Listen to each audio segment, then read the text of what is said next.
Let's go to Marvel, Star Wars, Lord of the Rings. Let's go. Vamos falar com ele. O Mary, Charlie Pace, está aqui. Então vamos gritar muito para receber Dominic Monaghan.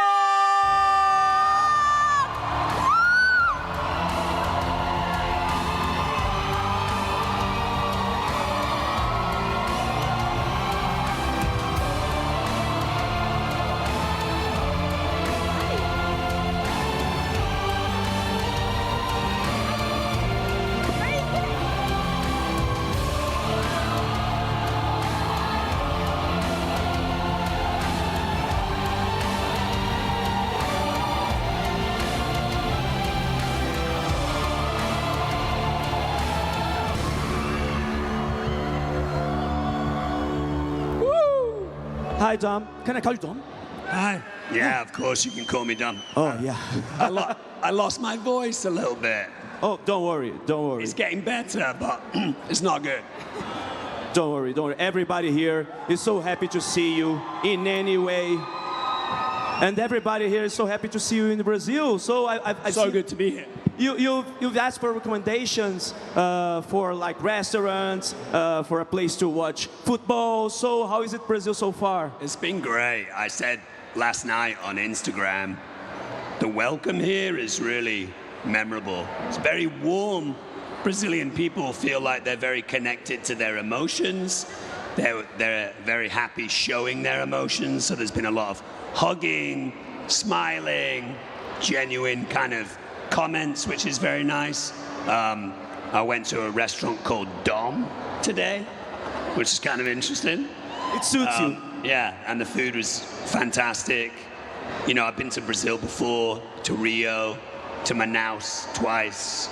It's a country I was always fascinated by when I was younger because I'm obsessed with animals. So obviously the Amazon was a huge thing for me, but it's amazing to be here. And I hope the next time I'm here with 4 hobbits instead of just me. Please do. Please do. Please. Quem aí quer ver 4 hobbits aqui? Yes! I want to share with everybody a fun fact of yours. You like insects. Yeah. Why? It's a big question. I like all animals. The natural world is kind of my teacher, my father, my mother, my helper, a place I go to if I'm lost or confused, or maybe a place I go to when I'm happy. I very much feel like the animals that are the most disliked, the most feared, need our help the most. Of course, I love dogs and cats and horses and hamsters, but they're okay. They're going to be okay. It's the animals that are loathed that need our love the most. And also, insects are the most important type of animal on the planet. If mammals left, there'd be some problems, but for the most part, the world would be okay. If we had no insects, the planet would be in real trouble. And you said that you were in Brazil and in Manaus, so you've been to the Amazon rainforest, Yes. and you've seen the Titan beetle, Yes. and all of this while shooting wild things, right? Yes. I was lucky enough to do a nature show for 3 years, and I said to them very quickly, we have to go to the Amazon rainforest and we have to go to Brazil because it has such a rich culture with animals. We went to find the Titan beetle. It was the only episode where I didn't find the beetle. I ended up finding like a 14-foot anaconda in the Amazon, which like bit me on my inside thigh, which was kind of interesting. But it was great. It was great to be in Brazil, in the Amazon rainforest. And that being said, I think this translates you a lot also because in your Instagram account, you almost always post your publications with a hashtag called Be Curious. Yeah. So you are a very curious person. Yeah. Right? And you now I can see that you try to get everybody curious about the things that they love, right? Yeah, I think curiosity is a way of staying alive, a way of staying vibrant, if you are curious about something, it takes the fear away. Something that I learned from Steve Irwin when he used to talk about crocodiles. He would say, if someone is scared of crocodiles or maybe insects, if you give them a fact that is actually interesting or fascinating, it replaces the fear, which I think is a great thing. There's a really interesting quote by Albert Einstein, yes, who, thank you, who said, "Blessed are the curious, for they shall have adventures." And I feel like if you stay curious in your mind and in your corazon, in your heart, it allows you to enjoy the world so much more, because everything is fascinating. I want to know everything before I die. It's obviously not going to be possible. But if I meet a new person, one of the things that I really try and do is get them to talk about what they're passionate about, what they're curious about, because it's an easy conversation at that point. Thank you. Hello. Thank you. I am so happy to hear you, to listen to what you have to say, because you're a completely hobbit. Like, Yeah. you're so gentle, you're so grateful with life. Yeah, you're a hobbit. Yeah. I'm very proud to be a hobbit. I'm very proud to be a hobbit with Elijah and Sean and Billy and Andy Serkis. Remember, Gollum is also a hobbit, because, you know, hobbits, they excuse me, they enjoy good food, they enjoy their friends, they enjoy their family, they enjoy having a meal, they enjoy a little pipe weed. These are all things that I enjoy too. So I'm very proud to be a hobbit. I think it's a great thing to be. And now that we are talking Lord of the Rings, I think we should dive at Lord of the Rings, right? Of course, be my guest. So, do you think that you guys, especially you, being so much close to the Hobbit lifestyle, you think this helped you when you got the part? And how was the call when you got the part of Merry? Yeah, I think it helps. I knew the books. My father was a big fan of Lord of the Rings, so I read Lord of the Rings when I was kind of 17, almost 18, and then I got the role in Lord of the Rings when I was 23, so I knew about those characters. I think we all became friends very, very quickly. We became very, very close with all of those boys, but especially Elijah, Billy, Sean, Orlando, Vigo. We were all very, very close. And if you genuinely care about people, and now you're in a pretend fight, you do want to protect them. You do want to keep them safe, you know. And it's one of those, excuse me, it's one of those moments as an actor that you'll always remember, you know. My agent said that in his career, he remembers 2 phone calls very specifically. One is when an actor that he represented ended up playing Mel Gibson's wife in Braveheart, which is an extraordinary role and a great opportunity. And the second one is when they called him and said, "We're going to offer Dom the role as Merry." And it was great. I just went out and got drunk, which is very, very hobbity, you know. It's very hobbity. It was great. Vocês acharam que foi massa, pessoal?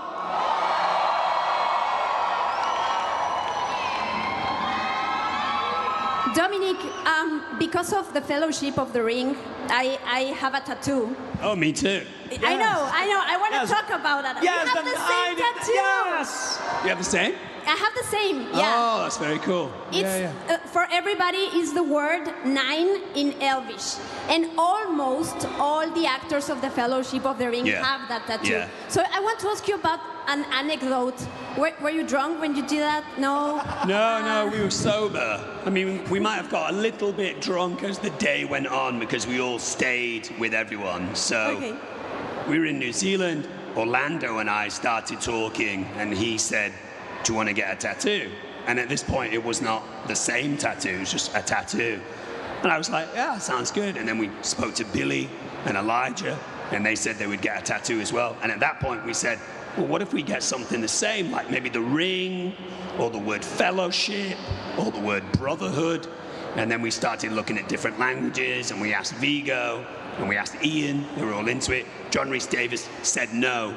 but his stunt double yeah. said yes, which was great. And we all went down, excuse me, and got it together. One of my favorite stories about that is when we came back about 3 or 4 months later to do reshoots, Peter Jackson got a tattoo, which was the number 10.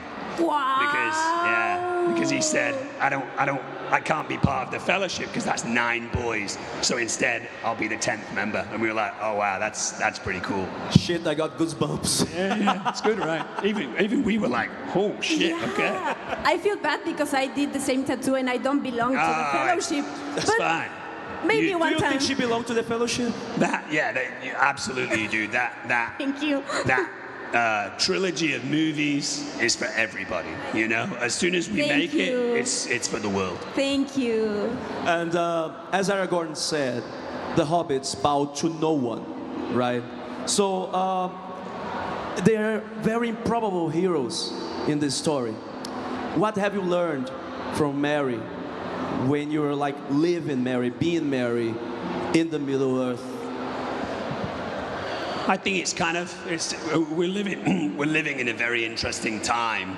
You know, we're all quite split politically, and there's a lot of kind of civil unrest in different countries and around the world. And you know, nowadays we're living in a time where people aren't neutral about anything. They either love something or hate something. They can't just be casual about stuff. I think what's really interesting, a lesson in Middle-earth, and a lesson that specifically comes from the hobbits, and maybe we can all kind of learn this lesson. It's certainly the way that I live my life, is you can make a difference. One person can make a difference. You just have to live the example of how you would like everyone in your community to live. Try and be kind, try and be understanding, try and be compassionate at a time where it's not that cool to be compassionate. It's not that cool to be understanding. We're supposed to pick sides. And I think maybe nowadays there's a big place to be gentle, to be kind, to be caring to each other. And do you have a favorite moment? Or please, everybody. Oh, it's okay. Hands. Aplaudo, aplaudo. Do you have a favorite scene or moment from Mary in the trilogy, and a favorite moment? You know, I have a very strange favorite moment for Mary in the trilogy, and I think it might only be for me. But there are moments where I can be lucky as an actor, where I find that I transform to such an extent where I don't even recognize that it's me. I look on camera and say, that's not me, that's someone else. And there's a moment in the third movie where the Fellowship realized that the ring has been destroyed, and Merry is on the battlefield, and he's covered in mud and blood, and his hair's all greasy, and he holds his sword up and screams, Frodo, Frodo! And for me, it doesn't look like me. It looks like someone else. It's like, so somehow, I hope I was so in the moment with that feeling that I kind of transcended somewhere else. So that's a very special moment for me because it doesn't happen often. Wow, thank you.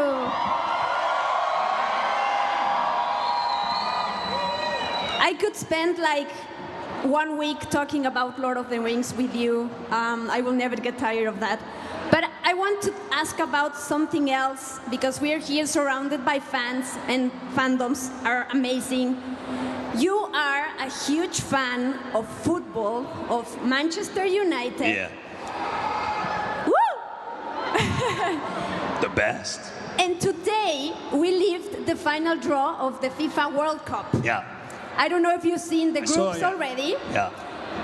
I want to ask you, how do you live that as a fan? Do you talk with your family? Do you get angry? How do you react to all these moments around soccer and England?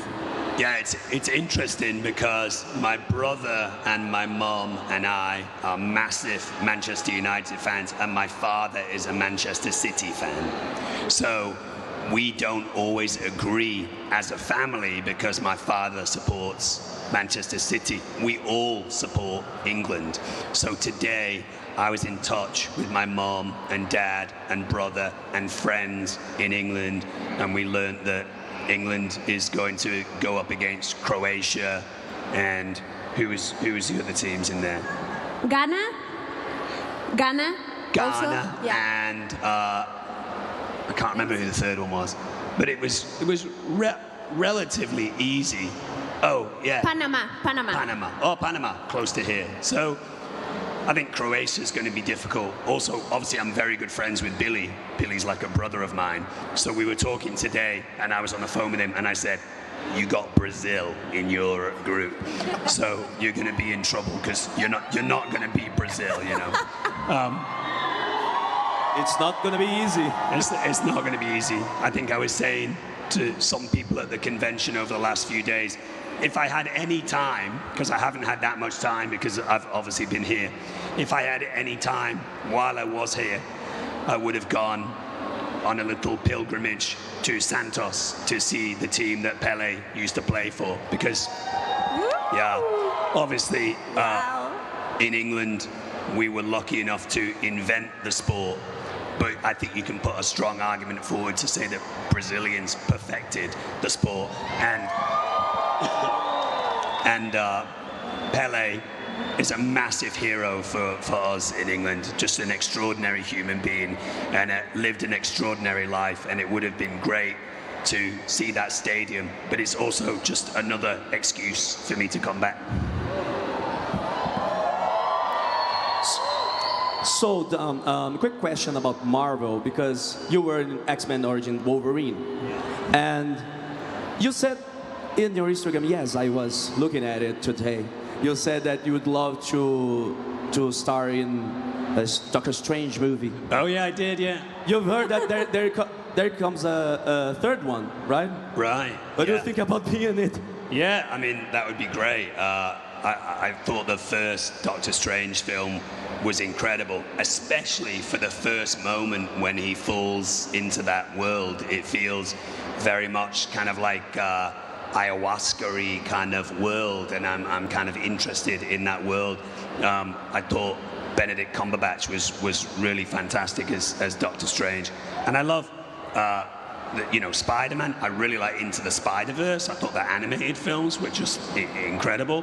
So it's going to be an interesting summer because you're going to have a new Spider-Man film at the same time as the Christopher Nolan Odyssey film. So I think the summer's going to be great for cinema.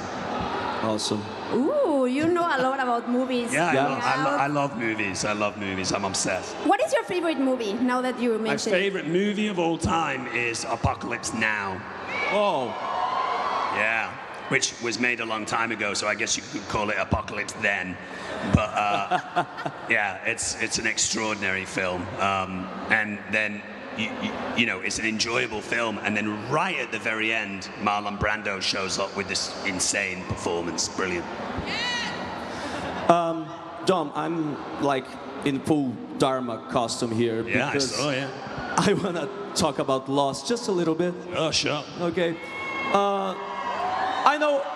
I think everyone here knows Lost, right? Woo! And like, we've had the You All Everybody scene. We have Not Penny's Boat scene. Yeah.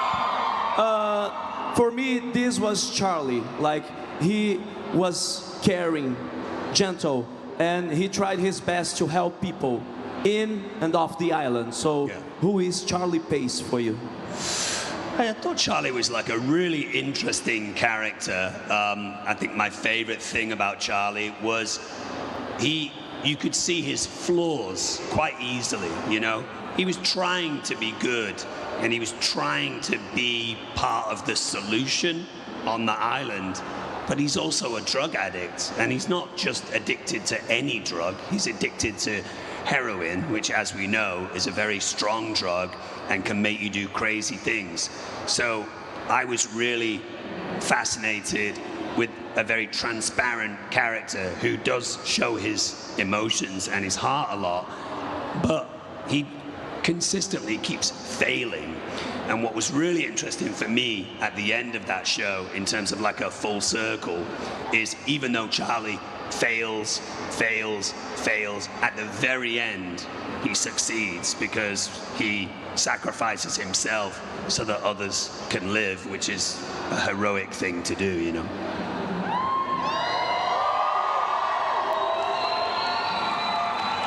Dominic, every time you go to a convention, to anywhere, like people ask you about being a hobbit, about being on Lost, all these franchises and universes. And for us as fans, those universes become like real, and we would like to live there, and we want to talk about it, and we want to know everything. But for you as an actor, I don't know if you get sometimes tired of talking about it, and I'm gonna put an example. Harrison Ford, which I love, he's Han Solo, of course, and Sure. He has another personality, but whenever he talks about it, it's like, it's my job, I'm an actor, like, it's not a big deal. So how do you live those things? Yeah, I don't feel that way necessarily. I mean, I think Harrison Ford's fantastic. I think he's kind of created a persona where he's a little grumpy and it's kind of fun. People enjoy that kind of grumpiness. I don't feel that way. I don't feel cynical about the characters that I played. I think, you know, as an actor, you should be so lucky to play one role that resonates with anyone, let alone several roles that seem to resonate with a lot of people. So I feel really blessed and happy that some of these projects have got people through bad times. You know, maybe they've lost a parent or a loved one, or they've gone through a breakup, or, you know, some mental health issues, and they say, we use this project that you did to make us feel better. Because I've done the same, you know, I've been through breakups, and I've watched endless episodes of Friends or endless episodes of Curb Your Enthusiasm to try and make me feel better, so I understand it. I've been around extremely famous footballers, you know, Manchester United players, or Ronaldo or Messi, and I've been like this, and I've been kind of nervous. So I understand, you know, I get it, you know.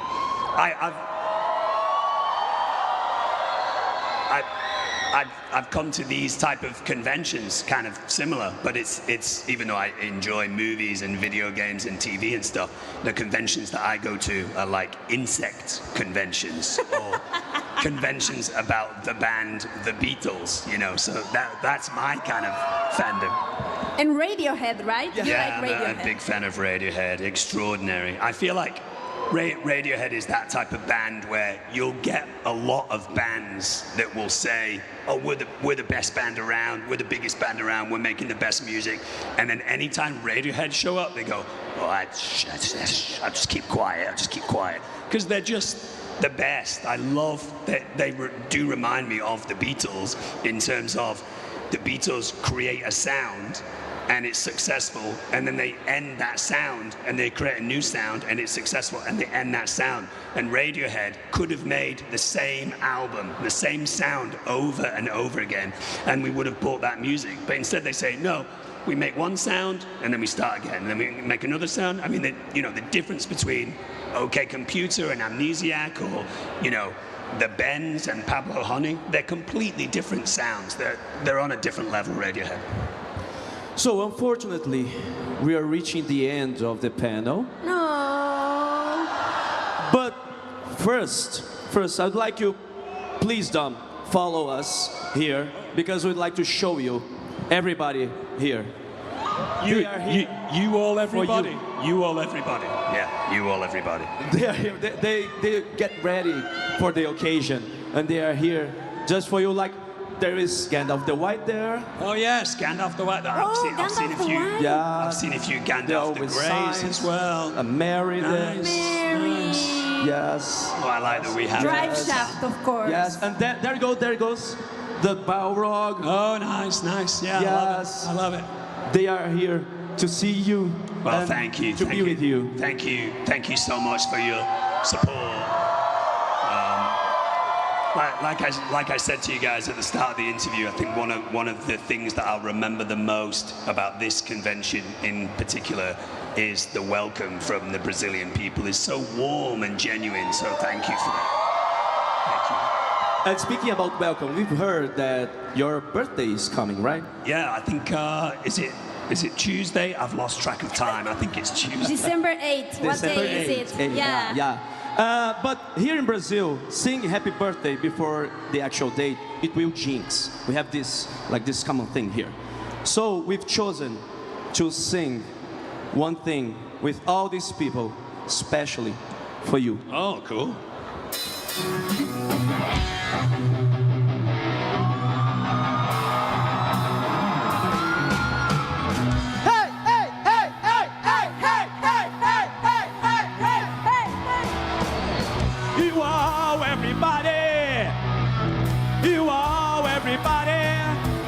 Acting like you stupid people wear expensive clothes. You are everybody. You are everybody. You are everybody. Vem, CCXP, palco Melete! You are everybody. You are everybody! Acting like you stupid people wear expensive clothes. Vem, vem, vem! You are Everybody! everybody. You are everybody. You are everybody. You are everybody!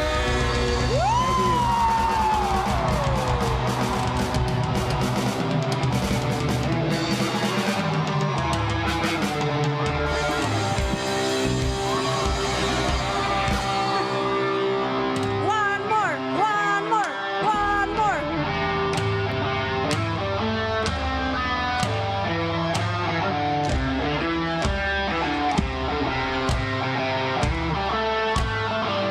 Vem com a gente, palco Melete!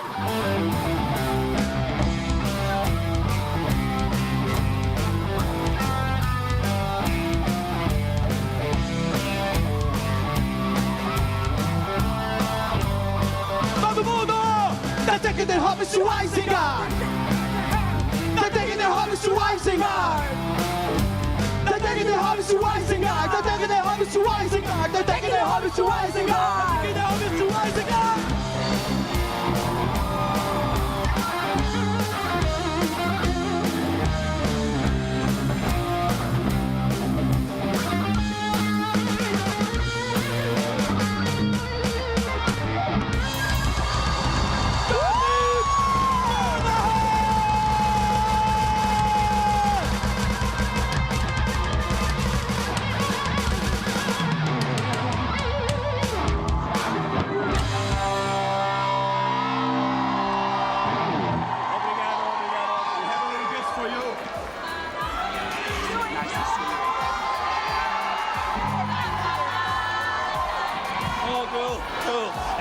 Thank you. Obrigado.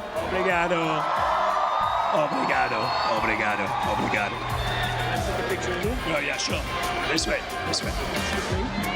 Then the other, okay?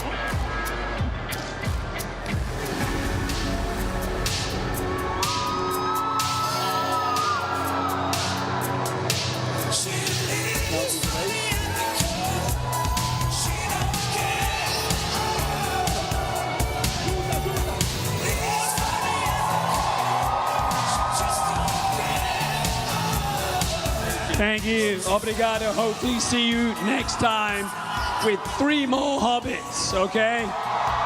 Frodo, Sam, Merry, and Pippin will be here. Bye.